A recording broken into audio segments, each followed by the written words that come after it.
All right, I'm going to do this again because my last video was like 20 minutes long and I don't want it to be that long.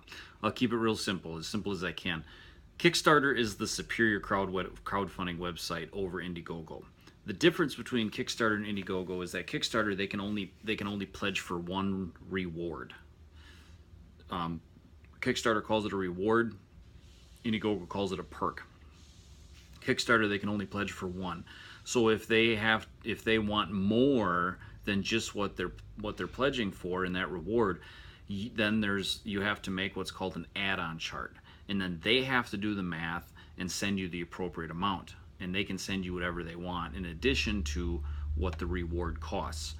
That means they have to do math, and if it's wrong, you have to contact them, and so it adds a ton of customer service and just think problems that can happen. Then you have to send them a survey to find out what exactly their add-ons were, double check all the math. It's kind of a pain, but there's more traffic on Kickstarter than Indiegogo. On Indiegogo, they can order as many perks as they want. There's no limit whatsoever. Indiegogo used to have PayPal. That was a huge advantage to Indiegogo. Now they don't. So it's credit card only. The problem you're going to have is shipping, because if you look at those Sparks pages, and I would analyze that page, shipping is a problem. Guys want to buy 3 tops, 4 tops, 5 tops, 10 tops. My advice is this, to actually do it different than we did it. What I think I should have done is, instead of charging $35, and I kind of got stuck because I advertised this prior to the campaign as a $35 top, and I kind of shot myself in the foot there, which is why we stuck with the $35. But what I should have done is I should have sold it for $40.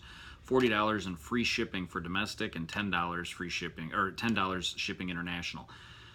That way, it's the perspective on it. People are going to be more inclined to buy more knowing that they got free shipping, even though the cost is the same with the 35 and the 5. So they're not going to pay shipping. They're not going to want to pay shipping for each top, and that causes the problem. So if you do free domestic shipping, probably 75% of your sales, that's what it was for us. 75 are domestic and 25% are international. So build in the price of domestic shipping into the top, and then add international. Now you're still going to have problems with the internationals who are going to want to buy multiples, and you can set up multiple perks like we did for the Spark, where they just have to pay one shipping. But we set them up for two tops and 3 tops. No, they might, and that's actually the most. Indiegogo will only let you do 3. So if they want to buy 4 or 5, they can't. So there's issues there. But people, are pretty, I don't back down as far as we're not giving you a discount on shipping, because we lose on shipping. So on international people, when they say, hey, I want to buy 4 tops, I don't want to pay shipping, I say, hey, I'm already losing money. This is what it is. I'm sorry. I apologize. I understand if you don't want to. But otherwise, if you try to accommodate all these people with shipping, refunding them, reimbursing, it's a nightmare that you don't want to have to deal with. So anyways, that shipping is a tricky part. I would analyze the Spark page, kind of process what I've mentioned here, and then decide how you want to do it. Okay, so that's enough of that. That's the difference between Indiegogo and Kickstarter. Your biggest hurdle that you have is that there's been a lot of people who have ripped other people off. People who've got on, they saw easy money, they're scam artists, they don't care, they have no morals, and they get on and they create something. They'll have a prototype made, or they'll just do a rendering, and they'll just put it up there, and they'll just take all the money and run. And there's no recourse to the people who pledge their money.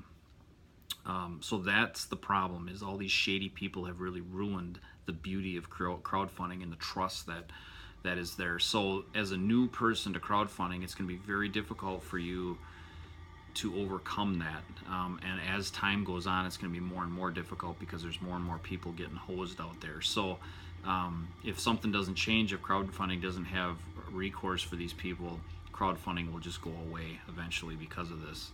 Just drives me nuts. But anyways, so what your job is, your number one job, you have to make a good product, obviously. So make a good product, but then you have to make a professional page, because if you don't make a professional page, people just think she's probably just scamming us. If you didn't put a lot of time into it, it just looks bad.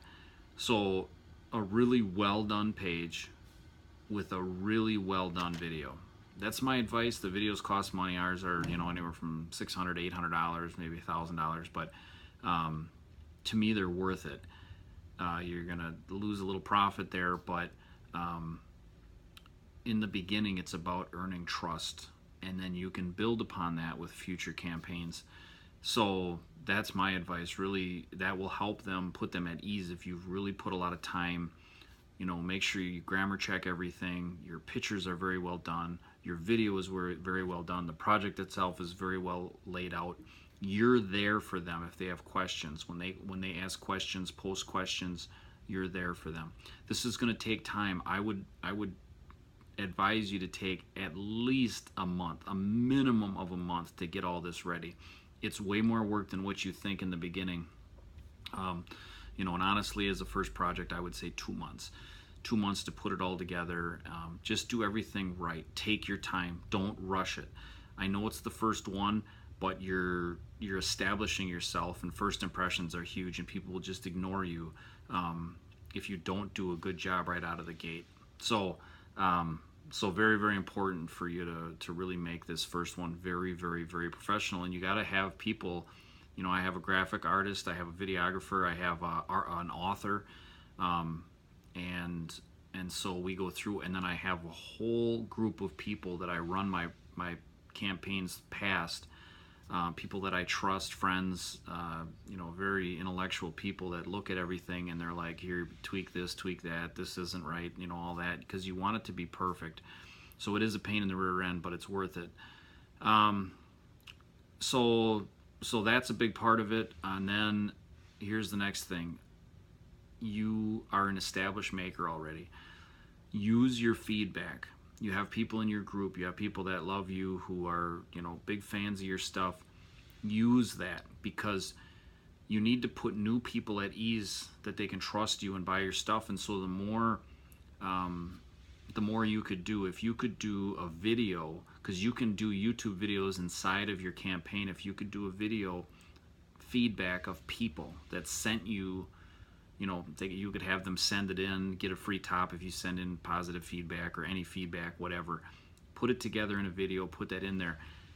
New people are going to watch that, and they're going to be assured that you're on the up and up here and not going to screw them over. That's really important. You really have to hit home with that. Because otherwise you're not going to hit the mainstream people. Once your campaign goes live, you're going to want to market it, and when you get to that point, you're going to want to talk to me, because I've tried a bunch of different advertising, I've paid for things, and so I can help you out there. Free advertising, free marketing is the best. You don't want to pay for anything, in my opinion. I've never found anything that I've paid for that's worked. So you want to just hit social media like crazy. The other thing is, you want to make sure that your group knows that if they can support you early, second that thing launches, if there's a bunch of people that have bought on your project, it's going to help it go viral on Indiegogo, but it's also going to give new people confidence that, hey, this is on the up and up. So that's important. So make sure you build a fire, and that's why the 2 months is important too, so you can start putting out teasers and getting people excited about the release of this thing. And the second it releases, you got a bunch of people who are buying these things. So because that's going to really help with that trust thing of new people who don't know who you are. So here's the last thing I'm going to tell you. I know you said you want to do a one-piece top. There's nothing wrong with that. I'm going to give you some advice that I could be totally wrong on, so take it with a grain of salt. But right now, it depends on what you want to do. And I gave similar advice to Mitch and Dawson, but Mitch, because he's trying to break into the crowdfunding thing. I personally, Billet Spin has no desire to get into the long spinning market.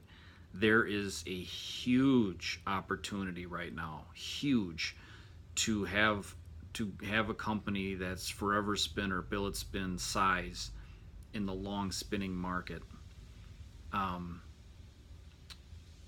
If I had to start all over with the knowledge that I have, and I had a lathe at my house, a CNC lathe, I think I could be a millionaire by hitting crowdfunding websites, doing crowdfunding of long spinners.